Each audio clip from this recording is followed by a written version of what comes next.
and I would like to say good morning, good afternoon, and good evening to everybody. As you know, we've got people registered from all over the world, which is fantastic and very multicultural. I think Natalie said this morning we've got almost 3,500 people registered now, which is quite extraordinary.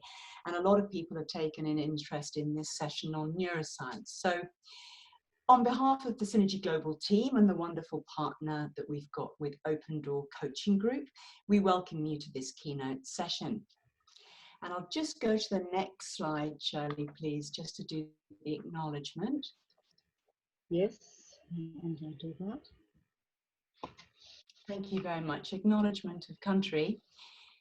We acknowledge the traditional owners and custodians of the lands on which we meet today and their continuing connection to the land, waters and communities of Australia. We pay our respects to them and to their elders, past, present and emerging. Thanks, Shirley. So we're going to be talking about neuroscience and coaching, and it's my great pleasure to have Shirley with me today. Shirley's also a member of the Synergy Global team and is our team leader up in Newcastle, New South Wales. If you'd like to take me to the next slide, please, Shirley. Shirley's got the control. She's going to be the main speaker, so it's best to give her, put her the driving seat here, really. She's also got a doctorate, which I haven't got, so she's Dr. Shirley Schultz-Robinson. She's also an ICF PCC, and she is an experienced leadership, career and life coach, mentor and professional supervisor. She works across all sectors using her professional experience, which includes health strategy, clinical and teaching roles in mental health, community services and public health. In academia, she developed new evidence-based programs and conducted research and evaluation for continuous quality improvement with complex multidisciplinary teams. Shirley sits on various professional committees as an executive board member, and she also enjoys working with individuals and teams experiencing challenging leadership and organizational issues. And we've got a lot in common, actually. I've only met Shirley in the last year, which has been a delight. She also holds certificates in hypnosis, mental health, coaching, professional supervision, neuro-linguistic programming, plus psychological and neuroscience coaching approaches, which is what we're going to cover today, conversational intelligence and Neurozone. And she's also qualified in Strength Scope, and we use StrengthsFinder as well at Synergy Global. And she's just completed her narrative coaching qualification as well. So please welcome Shirley, and I'll hand over to you, Shirley. Thank you, Heather Jane. So, as Heather Jane has said, we've only met recently, but I'm thrilled to be here, and it's been wonderful to meet Heather Jane. Our backgrounds are very similar, and we've connected through Neurozone and through C-IQ. So, I was wanting to talk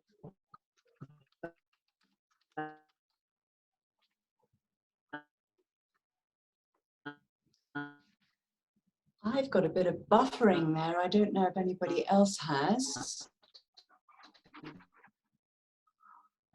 Me too. Okay. Shirley, you're buffering a bit. And C-IQ. And the things that got me in, and that might assist. Would that be? Shirley, I think the best thing to do, my love, would be to take your video off, because a lot of people are experiencing it, and we'll just go with slides. It's the afternoon and broadband's getting a bit weary, I think. Thanks for letting us know that it's not just me down here at the beach, everybody, that you can experience the buffering too. This is the wonders of working from home. Can you take the challenge there, Heather Jane, is if I turn off my video, I won't be able to screen share. You turn off your personal picture, can you? I'll see what happens there. That happens. Still got the slides? Yeah, that's I can do hide self view of me. That's Now we've got the slides beautifully, that's fine. Great. All right. So I'll Is continue. that better? Can everybody hear now? Perfect. Okay. Start again, Shirley, with the beginning of the slide so we can hear you clearly. Thanks. All right. Thank you. And I might add, I live in the centre of the CBD. I am not at the beach. I am in the central of the city, in the business area. So I'll go back and say, Heather Jane and I have only met recently. We've got a lot in common, and both health professionals, both have been educators and hypnotherapists and are credentialed coaches. And I think the other thing is both curious lifelong learners. And the thing that led me to C-IQ was a couple of questions. Why do people behave differently? How do some people maintain their equilibrium in difficult circumstances? Why do some conversations create conflict and aggression?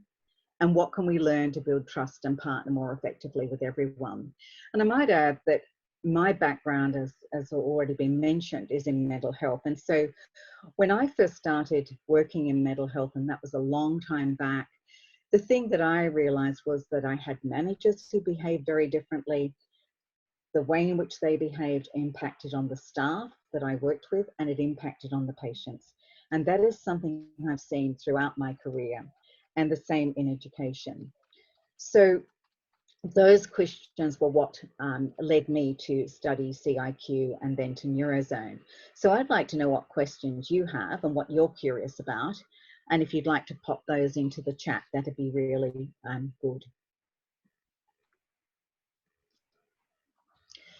So I'm going to talk a little bit about neuroscience and what it is, because people have varying understandings of what neuroscience is. And the thing that's really important for me and why I'm so interested in it is it's a multidisciplinary science. And it focuses on development, cellular, molecular biology, physiology, anatomy, and pharmacology, computational, behavioral, and cognitive sciences, and evolution.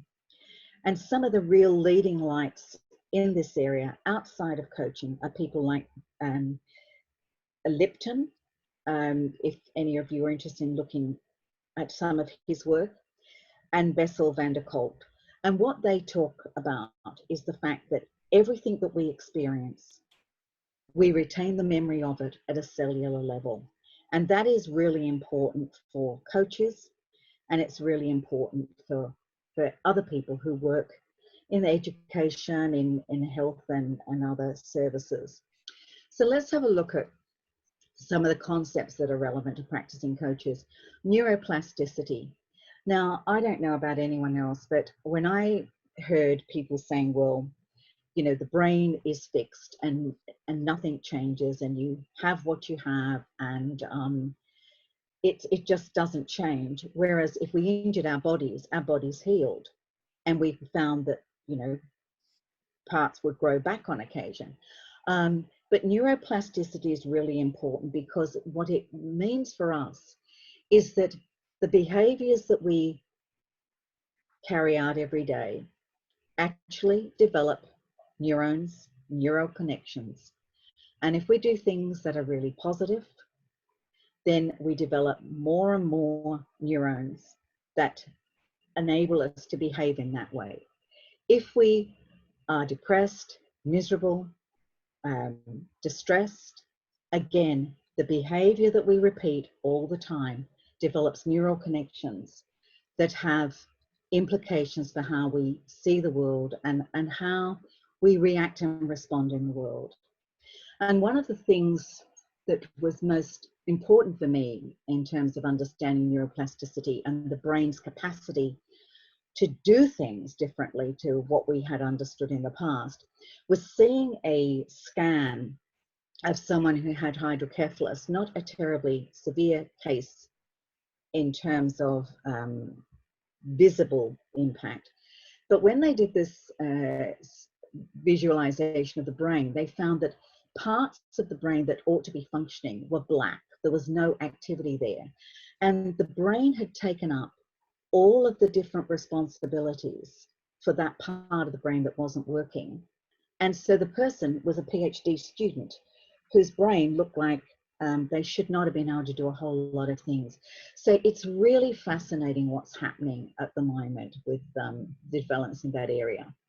So understanding how our brains respond to threats, safety and bonding, the amygdala response, which many of you would be very aware of, and the frontal regulation of executive functions, and our hypothalamus. So they're all really important parts. Now, C-IQ, when I started studying that, the thing that was really important for me was that Judith Glaser had brought together lots of aspects of neuroscience to develop her theory of conversations and how great conversations can get extraordinary results. And if one thinks about the environment in which many of us work and live, and reflecting back to some of the speakers this morning and this afternoon, Charlie and Anne, who many of you will have heard, who talked about the environment in which they worked and the great lengths to which those organizations had gone to create environments that were supportive of staff, then it's really, we understand that they are not the sorts of organizations that everybody works in. There are some places where people work where it's exceedingly difficult, challenging, and the conversations that they have all day don't encourage trust, but actually can lead to distress and anxiety. So the conversational dashboard is one of the things that Judith developed. And I think one of the great things about C-IQ, she has some fabulous acronyms, and I'll share some of them with you later. But this conversational intelligence dashboard is really great because it talks about how people are different and how the maps which we share are not all the same. And Judith refers to Koborski, who says the map is not the territory. And of course, what that means is that we may think that the way we see the world is the way everyone else sees the world. And if we interact with other people on that premise, then often what happens is not a sharing and a connection, but rather conflict, because we don't see the world in the same way. So she's got this conversational dashboard there. So this idea of the resistor, the skeptic, the wait and see, the experimenter, and the co-creator. And at the bottom, I to we, and listening. And what Judith talks about is that when we've got a group of people, you'll have some people who are very keen on adopting new ideas quickly. Some are a bit skeptical, some are wait and see, some really like to experiment, and some just love working together. And the way in which we choose those positions depends very much on how comfortable and trusting we feel in their environment. So just there's a slide here, as you can see, the prefrontal cortex is the executive functions which we use to make connections and to think through things carefully. But we can only function in that part of our brain if we are feeling trusting and can relate to the people that we're working with, living with. If we're feeling threatened, then we respond much more at that very primitive level, the primitive brain. And the amygdala, she talks about amygdala hijacks. And I guess you can all relate to having a situation where somebody behaves in a way you didn't anticipate. And instead of having a nice, comfortable, trusting conversation, what happens is you feel scared, threatened, and your capacity to interact with them in the way that you would like to is hindered. And I'm going to ask Heather Jane there, do you have any comments you'd like to make? No, I mean, I think we all suffer from amygdala hijack sometimes. I think it just takes over your prefrontal cortex, the front of your forehead, your executive brain, and then you really don't think so so clearly. Now, there's one question that's come up so far from Ian, and I'll just keep that back. Ian, we'll have time at the end to do questions. Just let Shirley get through a little bit more because some of it will become apparent. So keep going, Shirley, you're doing fine. Thank you. Thanks. Okay, so the next slide I've got here is, of course, the prefrontal cortex of the executive brain is activated when we feel trust in others and deactivated when we have high levels of fear. And I suppose when I was thinking about this, I thought of situations which many of us will have seen in the paper, where somebody, say with a mental health issue, is confronted by police or ambulance, and you've got everybody on high alert, and the situation escalates to something that nobody intended to occur. And this happens also in organizations, and it happens in families. And if we think about the current situation with self-isolating, the incidence of domestic violence has gone up. And people are in situations that they can't control, and if they don't have the capacity to communicate effectively, then we can have this amygdala hijacked and people behaving in ways that are inappropriate and not intentionally most of the time. So when we're communicating, the important thing is to try and get on the same page.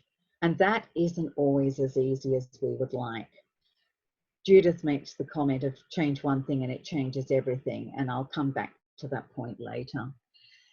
If we have a look at the neurochemicals that are produced in our body when we are in a situation of feeling trusting and calm, oxytocin, dopamine, serotonin, and GABA, they are hormones that actually calm our body and make us feel really relaxed and allow us to function at our best.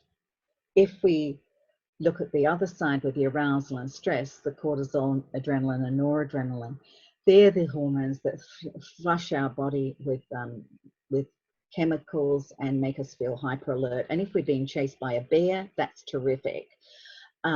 If we're sitting in an office and experiencing that, it's not very good. And the other thing that's really important is that if one is in a state of constant arousal, then we don't ever get down to our baseline of where we're supposed to be. So there's some people who are feeling anxious and distressed. Their arousal and stress hormones are actually at a level that's way above what they should be, and they don't return as they ought to the level of normal. Now, one of the stories that Bruce Lipton tells is that if you see, for example, a wild animal, a gazelle being chased by a lion, the gazelle goes off and the lion flies after them. The gazelle escapes, and then they will drop to the ground and sort of shiver and shake and just release all of the stress that they've built up in the exit from the getting away from the lion. Whereas if one's in a situation where you're in constantly stressed and there's no way of discharging that, it just builds up and builds up. One of the things I also do is hypnosis and counseling, and I see a lot of clients who have got post-traumatic stress disorders and high anxiety, and trying to get them to calm their bodies down and calm their minds is the major focus of my work with them, so they can get down to the base level and start responding more appropriately. Now, for me, the key understandings from C-IQ was the conscious awareness of communication patterns and strategies for engaging more intentionally at level 1, 2, and 3 conversations.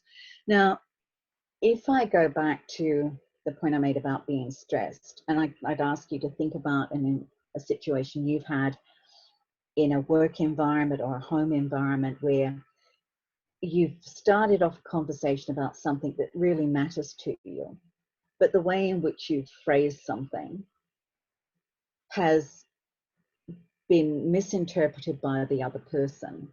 And instead of a response that you intended and being able to have a conversation that allows you to collaborate and deal with the issue that you've raised in a way, I'm going to say an adult way, but in a way that everyone feels good about what's happening, you end up having a conflicting conversation and nobody gets what they want. And that then can set up a pattern for interactions that are not productive. So if we look at the different types of conversations that one can have, we've got transactional, which is just sharing information or making requests. Positional, we're seeking to exert influence, and we heard some conversations about that this morning. And then the transformational, the deep listening ones. And the importance there is that to get to the transformational conversations, we need to be able to hear the other person's point of view. Now, Charlie, this morning when he spoke, talked about learning to walk in the other person's shoes and how important that is to people having a conversation that allows them to connect.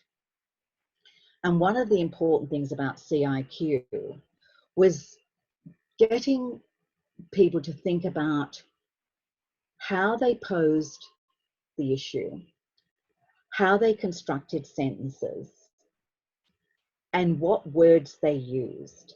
And I mentioned earlier about the map not being the territory, that people have different experiences.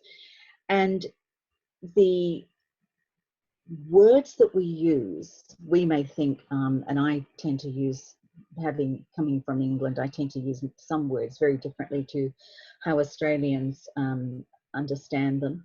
That sometimes the person hearing what's been said reacts in a way that makes them feel humiliated, distressed, put down. And so we need to have a way of communicating that opens up conversations. And one of the things I was just thinking about, you know, you've probably been in situations where at work someone comes up with a new idea and someone else will say, oh, that won't fly here. Oh, that'll never work. It'll be a catastrophe. And maybe thinking about what other ways are there to phrase the response. You know, something like, well, we could look at this as an adventure, or, you know, let's try it, let's dare to experiment. And by saying something, let's try, let's do this, it opens up an opportunity to have a conversation about how we can move forward and co-create something rather than objecting. So the thing for coaches, for me, that's important is that we work with clients who work in places, live in families, maybe trying to achieve something where they're not always able to have conversations where they feel trusting or feel trusted. And so if we can work with them to help them increase their capacity to communicate with people in a way that builds trust, and they then feel connected, then it is beneficial for them and it's beneficial for the organization that they work in. The acronyms I mentioned earlier that I really like, that come up with trust and, you know, transparency, relationships, understanding, shared success, and testing. And I think that's a really important concept when we're thinking about moving from I to we, working together, being collaborative and cooperative. And the other one is forces, which is fairness, ownership, reciprocity, cooperation, expression, and status. And if we think about those words, it gives us an opportunity to think about how can we engage in a conversation that allows people to develop those capacities and reduce their anxiety if they have it, and build trust within an organization or within the team that they're working with. The other issue that for me was important for C-IQ was thinking back to some of the learnings that I had in my earlier working life, of looking at the impact of organizations and groups on individual health, and thinking about the clients that I'm working with. And yes, they're very secure, maybe highly functioning individuals within the work environment, but we don't know about their backgrounds. We don't know how they grew up. We don't know about their anxieties initially. And we need to think about who that person is and what do they bring to the coaching environment. And if we've got an understanding of how they respond to stressful situations, then in coaching we can help them, you know, think about the way in which they interact with other people, and how do they bring their team together if they're working with a team. How can they work more effectively with their other colleagues? Shirley, Yes. can I just butt in with some questions, because we've got all Yes. sorts of wonderful comments on chat, and one of the things is I'm just trying to get it sorted out, and I'm sorry, it's my fault. I hadn't noticed a couple of the comments were going straight to panelists. It's always good to put it to panelists and attendees so everybody else can see.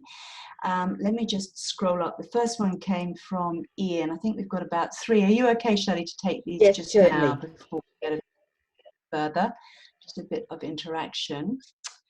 Oh, Ian, Ian, I remember, asked anyway to explain an explanation for the behaviours that he sees in his practice, really, why coaching works. That's what Ian was asking, and then I'll go to Prabha afterwards. So the question was, why does coaching work? I am keen to see the explanation for the behaviours I see in practice, why coaching works, exclamation marks. If you want to put anything else about that in the chat, Ian, if you want to explain a little bit more about what you're after from Shirley, that might help. And just let me give you some thinking time, Shirley. Well, I'll just read you another one if you like. I had one from Prabha further down. Question. It might answer them both together. Let me just see, there's a new message. There's so many messages coming in together now. I had to stop you because I thought we're never going to go back and get these. I'll just get to Prabha. Right, why? I hope that's how you pronounce it, Prabha. Why is it that the mind sometimes does not shut down and is always thinking, but the body is tired and lethargic? What kind of neurochemical imbalance might occur then? And will mindfulness be able to help with it? Okay, I'll start with the first one of why does coaching work? And I'm hoping I've understood the question correctly. But for me, the reason coaching works is because we provide our clients with an environment which is trusting, where we're trusting them, we're offering them our total attention, we're listening to them, and we're listening to them so that we can connect to them and build a trusting environment.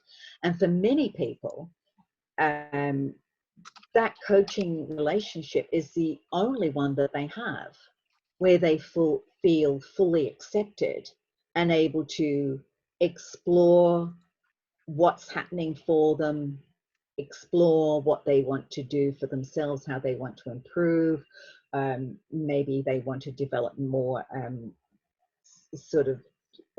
just trying sort of connectedness with their team. Maybe they want to help mentor people, whatever it is they come to coaching for. And I guess depending on which type of coaching you do, some people are very goal orientated, others are more about exploring and developing themselves. But the coaching relationship is one of trust and acceptance. And where else And do, Ian's yeah. added something here.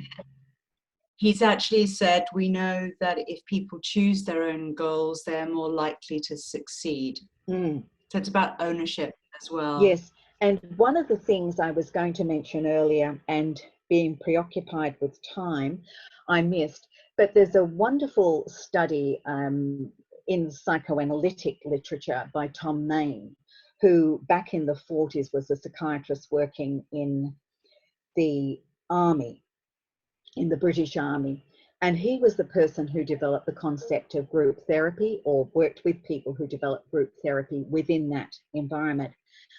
And what they talked about was the importance of giving people responsibility, making sure that hierarchical influences were not the driving force, and giving people permission to take responsibility. And the thing that was really important there, and I'll just give you a very quick snapshot, it was a ward of people with severe illnesses, and the new psychiatrist came in and said he wasn't going to do anything. People had to take responsibility to run the ward themselves, and they could come along and see him if they wanted to, because it had got to a state where nobody was washing, nobody was changing their clothes. The place was a pigsty, and he decided that he was not going to take responsibility. And apparently within about a month, the whole atmosphere had changed, and the soldiers were getting dressed properly to go and see him to have consultations. And I thought that was a really wonderful example of trusting people to be able to make the right decisions and giving them responsibility to do things. Now, group therapy is a really important process that isn't used a great deal now, but in many ways, coaches working with teams are using the same sorts of concepts and strategies to work with people. Yes. Sorry, I'm just trying to give you the second question was from Barbara, just so we don't forget it. It is about, why is it that the mind sometimes does not shut down? It's always thinking the body is tired and lethargic. What kind of neurochemical imbalance occurs there? Will mindfulness be able to help with it? All right, I would say that I wouldn't say it's a chemical imbalance, but what's happened is that when that happens is that you're so stressed, you've got the cortisol and another hormones pumping through your body, and so your capacity to relax and slow down is diminished. And mindfulness can help, and we've heard Charlotte talking about that.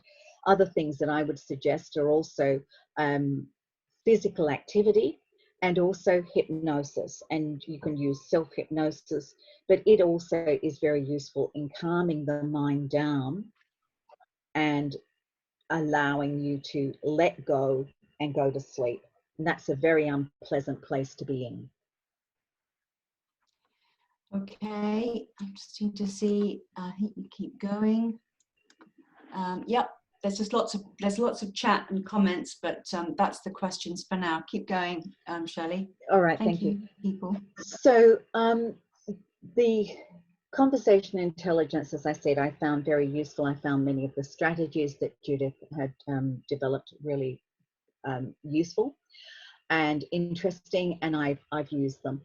But the other thing that I wanted to know more about was, how do we understand more about lifestyle and habits and how they impact on our nervous system and well-being? And how can that information be used to help clients? And that led me to Neurozone. And Neurozone is a great fit with C-IQ, but it's also very different in that Neurozone is a process which really helps the coach understand more about how the brain works and how activities of daily living and our environment, how when they're disrupted, how that impacts on our nervous system. So I'm just putting this slide up here for you, how the brain really works, which is also from Judith Glaser. And you can see here how the cortisol what stimulates that, and what stimulates the oxytocin, and it's just a nice representation of the brain. So Neurozone uses all of that information, and the person who teaches that course is a neuroscientist, and he has developed a process whereby you can assess an individual and find out what's happening for them with their personal and work and other environments. And you can also look at it from the perspective of a team or a group or an organization. And the really great thing about it is that it helps you develop a health and wellness roadmap. So Heather, Jane and I both did this, and we'll talk about that in a minute. But it provides you with some strategic action for your personal and professional life, and helps develop understanding within groups. So the aim of Neurozone, which also fits really well with Synergy Global's values, is what happened here. I'm going to go back.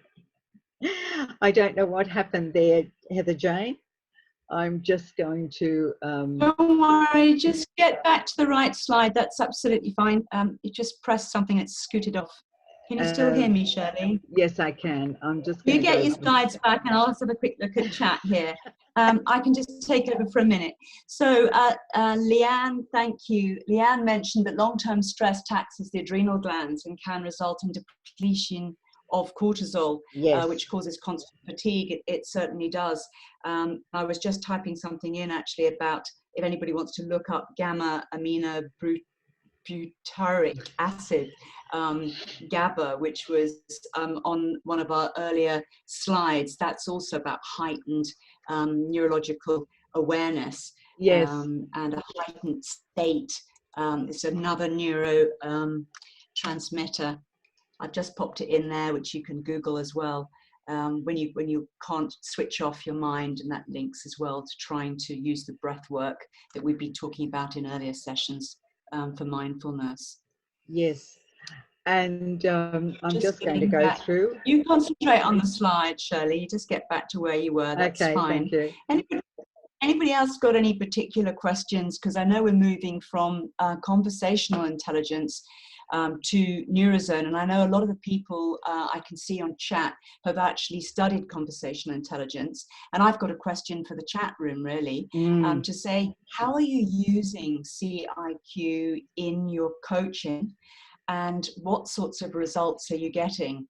Somebody earlier said that who was it up here? They said that they used it to build trust and settle people down in meetings.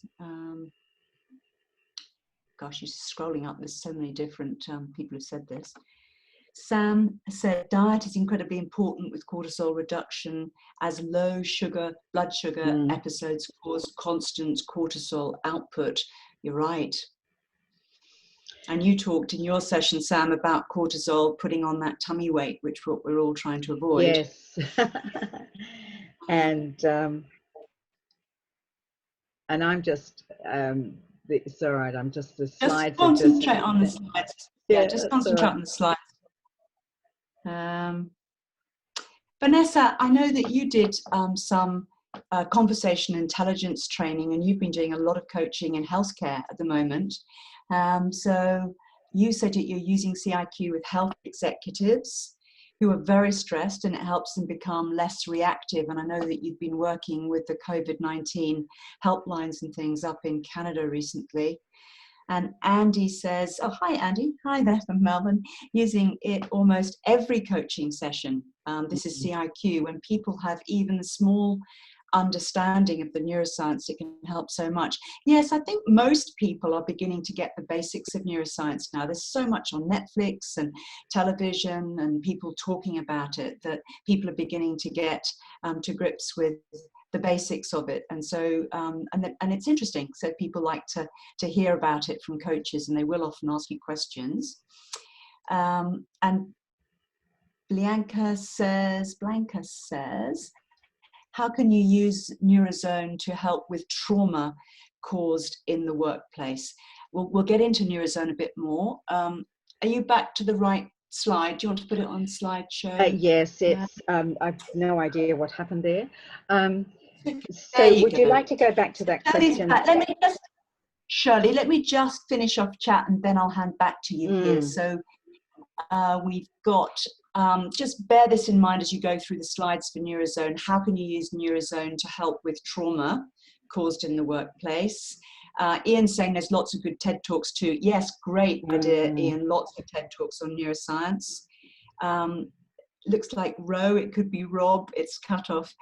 We use the C-IQ dashboard in a lot of groups to help them identify where they are at the start and end of a session. That's a great way to show a shift in coaching. Yes. I think using neuroscience principles through the group. Andy's saying you bring C-IQ and Neurozone, because she's trained in both as well. Wonderful complication. I don't really mean complication. Maybe the two of them in connection for high performance, yes. Somebody else is saying using C-IQ as a bridge between gaps, CEO and boards. Right, nearly there. And then another one from Vanessa about really living C-IQ. Yeah, one of the wonderful things that Judith said was about embodying C-IQ. And sadly, she's now passed, but she left us with this wonderful legacy about bringing it into our lives to improve every single relationship. And that's one conversation at a time. It's very, very powerful, and it lowers your own cortisol level, a bit like mindfulness does. So compilation, and Andy says, is what she meant. It's so easy to do typos on here, isn't it? I do it all the time, being dyslexic. And where can we go to learn C-IQ? It's actually WBEX, Rachel. If you look at WBEX, and if you contact me directly, I can give you some details about that. I don't know when they're next running the next one. Mike Cameron, hi Mike. He says he uses C-IQ with his Emerging Leaders program, the Essentials and Level 3 conversations, which we talked about earlier. The 3 different levels of conversations are incredibly powerful. Absolutely. You're asking about where you can get C-IQ certification. It is with WBEX at the moment, and I can give you details of that if you reach out and email me. Okay, Shirley, back to you. Let's press on. You've got 20 more minutes, and we're going to go for questions at the end. So the question that was asked about how can you use, or can you use Neurozone for trauma? I'm not sure, and it was within the workplace. I'm not sure that Neurozone could be used to treat trauma, and I'm not sure if that was the question. But if one was to do the Neurozone assessments, it would be possible to identify areas where, within an organization, where the staff were experiencing difficulties, and each person would get at least an insight into where they needed to make some changes in their life. And if I go to the next one, and let the person who asked that question, Heather Jane, comment if she needs further information. I don't know what's happening here. My slides are running away on their own. So I'm going to go back again to... You sort your slides out. I'll have a look and see. We've got all sorts of people jumping on chat again now. I'm interested, actually. I'm very curious. Kay is saying, I use it with intellectual humility. Kay, I'd be very interested. Of course, I can't put you on to speak about that, but you might want to type something else in as to how you use C-IQ with intellectual humility. It sounds very interesting. Jo says she's very sorry to hear that Judith passed. We lost her actually during our course when we were qualifying, which was very sad. And Alistair, hi Al Miller from the UK. You just kindly put in the www.wbex.com for courses. They're very, very good customer service. You can just ask their support and they will email you back when the next course is and give you the details about that. I'm so Right. sorry that we're having problems with the slides. I'm afraid I can't It's control them from here. no, you can't, Heather Jane, and it's my, and they're doing it again. So I'm just going to get them up myself, and then I apologize for this. I It don't know doesn't what's happening. matter if everybody sees all of them if you like. I'm sure you could just put them up all together. There's not many. And then people will That just might follow be it an on idea. its own way. Just Okay. pop them up on. But the thing that's important with the Neurozone is that the aim of the program is to prevent burnout in organizations.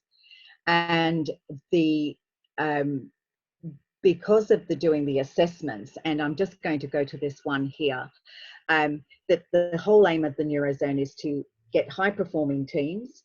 And the reason that they do the assessments is to get people to have an understanding of what their drivers are. And the drivers that for them are really important are nutrition, as Sam's mentioned, exercise, the sleep-wake cycle, silencing the mind, social safety, goal-directedness, collective creativity, learning, abstraction, and executive function. And those are the 10 areas of a person's life that's assessed by the assessment that the Neurozone offers. And what it does is allow you to see what's happening for you. And and Heather Jane and I had this conversation about, you know, when we did our assessment, we found out that, you know, there were certain areas that we maybe needed to do some work on. And Heather Jane, you might want to comment on what you learned from doing your assessment. Sure, I'm always struggling with, you know, diet, nutrition. Everybody will be laughing who knows me on that one. One of the interesting things that came up, exercise, was neurologically how impactful interval training was, which I don't particularly like as an asthmatic, pushing myself to get breathless. But interval training's very, very positive, came up on my exercise one.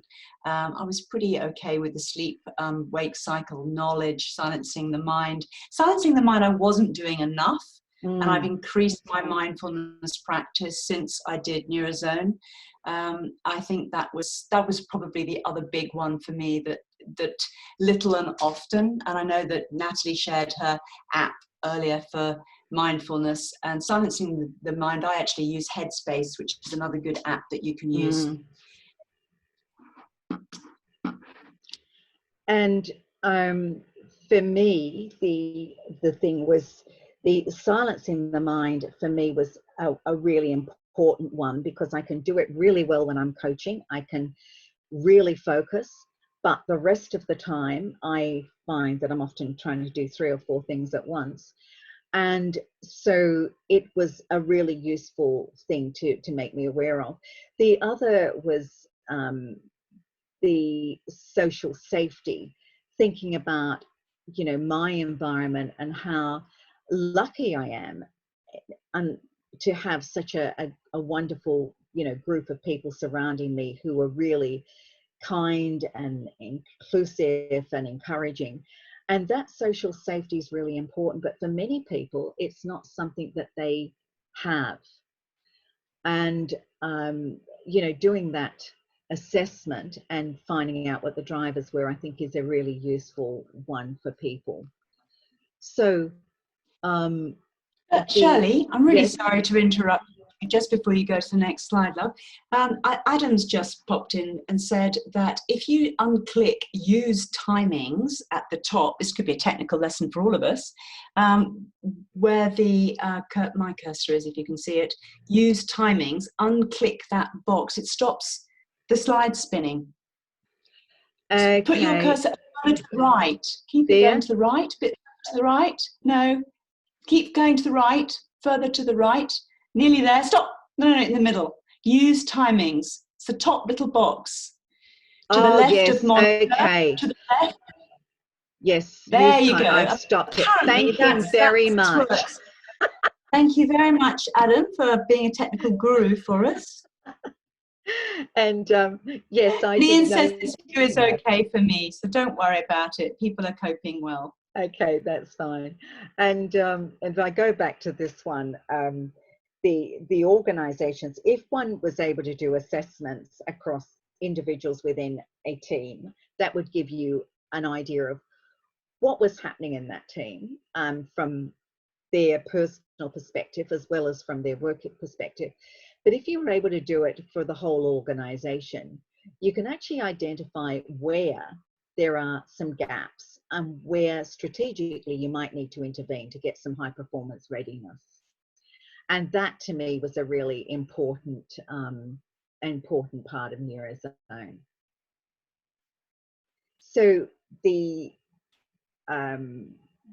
individuals get their own individual report.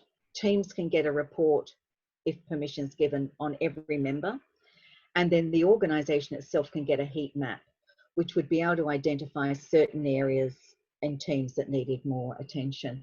And I don't know about other people, but certainly I found in my work in the environment that particularly large organizations, you might have 10 different areas and maybe 3/4 of them are functioning fabulously. Everybody's happy. There's a high level of trust there. The output is great. And then you've got others where there are problems. And if I go back to Thomas Main's point, they found in some of the areas, some of the battalions, I guess they were, in the army, that there were people who, even though they'd been healthy all their lives, became unwell when they were posted to a particular group. And that was put down and identified as the management. So it's our environment is really important. And we tend to focus very much in our society on the individuals and what's happening with individuals. But as we know as coaches, the environment in which an individual is working, the environment in which an individual is living, each impacts on their capacity to maintain their health and also to maintain be their best selves within their work environment. So I'll go to the last one for my conclusion, and then we can have some more questions if need be. Conversational intelligence for me was really important because it focused on enabling individuals and teams to improve their quality of conversations and trust. And Neurozone was really great because it provides a vehicle for looking at how to achieve high performance from organizational level.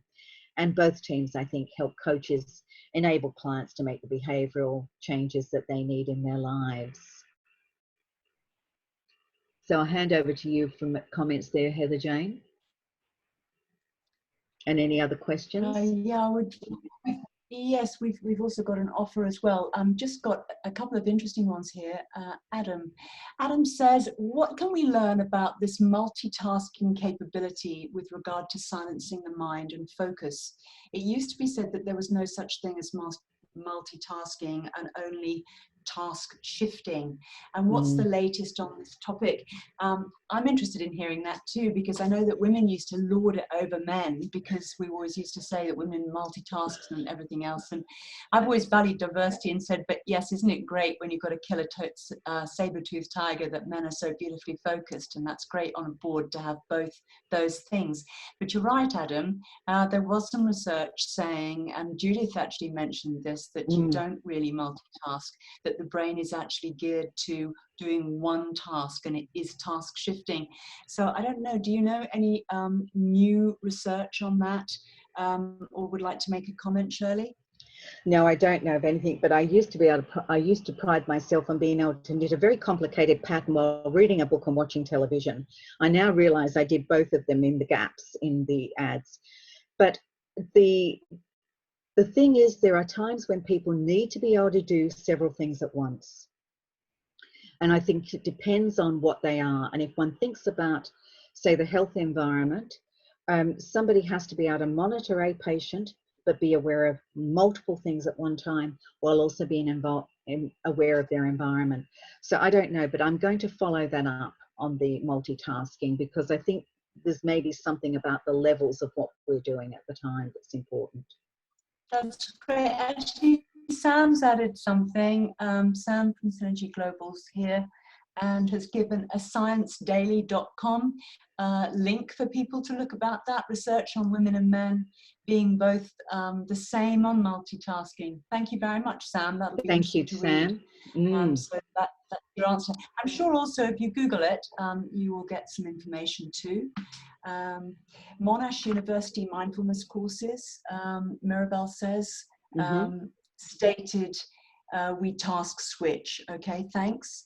And Sam says that Hirsch adds the present findings strongly suggest that there is no substantial gender differences in multitasking performance across task switching and dual task paradigms, which predominantly measure cognitive control mechanisms such as working memory, updating the engagement and disengagement of task sets and inhibition. Gosh, that was a very long sentence, wasn't it? Yes, I must read that one. But I guess the wow, other... do I sound like a neuroscientist now or what? Thank you, Sam. Okay, and of course, Daniel Borgman addresses this in his book, Focus. Thank you.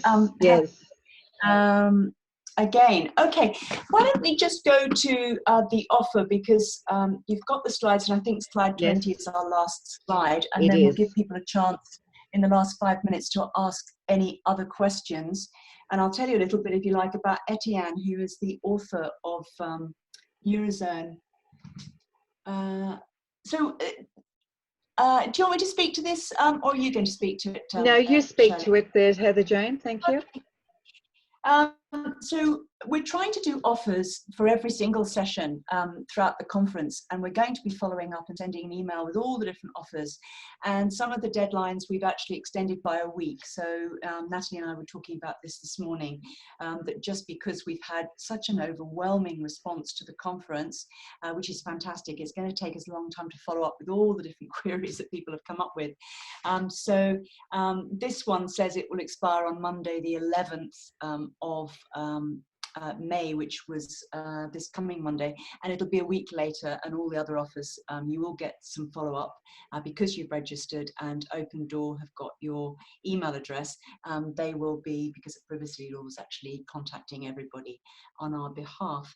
So you'll get this offer, and it's about certified action learning team coaches, which we are, running 2 cohorts of 8 coaches each. We're doing 2 programs, action learning. This is team coaching from the 1st of June to November and from the 1st of September to November. Each program will include 2 weekly confidential action learning team coaching for an hour on issues that participants bring, including use of the tools and neuroscience concept that we've shared today. And there's a price, and we'll follow up with that. And if you want to know more about that, and we are chasing more ICF CCEUs for that, that's pending, please don't hesitate to get in contact with me directly if you're interested. That was the offer. I think that's the last slide. So let's just see what else is coming through.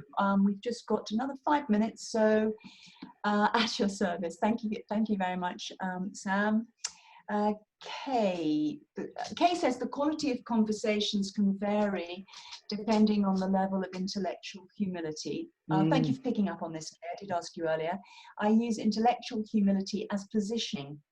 How are you turning up? It is confronting for leaders as not knowing, or being seen as not knowing, increases vulnerability. How true. And it's not a place for a leader to sit in, which reduces the quality of conversations. Well said. And I think particularly with so many people from Air Force and the forces online, when you've got a very hierarchical environment, the more senior you are, and we work a lot with boards and chief execs, the harder it seems to be for them to be really authentic and allow themselves to be vulnerable. And we had the session earlier talking about MCC coaching, and one of the ICF core competencies, of course, for coaching is around the area of being authentic and showing your vulnerability, which I could talk about for much longer, but let's go on to the next one. I'm afraid I can't see the full name here. It starts with AN. Our brain can't multitask, it stresses out. It can't be in a state of flow and be creative. It's not biologically possible. Doing several activities simultaneously gives our brain a signal that something goes wrong and we have to fight or flight. So actually clearing your desk and doing one thing at a time is a good thing. Is a positive thing to do, yeah. And Ian says that too, how true, and it leads to big errors. Absolutely, keeping that focus. That's Angelina. So anything else that you'd like to ask? While you're thinking about a question, I'll just mention Etienne because we haven't actually given him credit. No, thank you. He's a very accomplished neurologist from South Africa with a strong interest in cognitive neuroscience, and particularly in enhancing human capacity. Synergy Global is an international effectiveness practice, and we do a lot of work around developing high performance, and that's what initially attracted me to the tool. Both Shirley and I are clinical practitioners, and we also love its holistic focus on improving health and well-being. But he developed the model because it builds on anatomy. I remember him saying biology and physiology of brain performance to identify key drivers that actually enhance resilience. So we go from surviving to thriving in life, which underpins everybody's work with individuals, teams, and whole organizational coaching. So that's just a little bit about Etienne van der Walt, if you want to look him up. He's a neurologist in South Africa, and he's one of our strategic partners. Okay, we are very nearly coming to an end, so I would like to, on behalf of everyone at Synergy Global and Open Door, thank you very much for another great session. Thank you, Shirley, for battling through and keeping calm. And thank you. I'm glad that I found out it was the timing. Yeah, when Judith was obviously with us in spirit, and thank you for being so understanding, everybody on chat about that. Katie says neuroscience always fascinates me, and thanks so much, Shirley, for engaging and informative presentation. There's so much for us to continue learning. This is something that's changing all the time. It's a bit like COVID-19 and virology. We keep learning more and more, and we will, about the brain and the body. It's just fascinating, isn't it? We just need to all stay really curious. And so thank you very much, participants, for your understanding and for your comments and your questions, and for looking things up and popping in links and research and being so genuinely collaborative. Both Shirley and I appreciate that very much indeed. Yes, and thank we you. are out of time and ready for the next session. So thank lots you and very lots of much. thanks for pouring in, Shirley. Thank you so much. It's been a pleasure. Thank you very much. If you want to switch the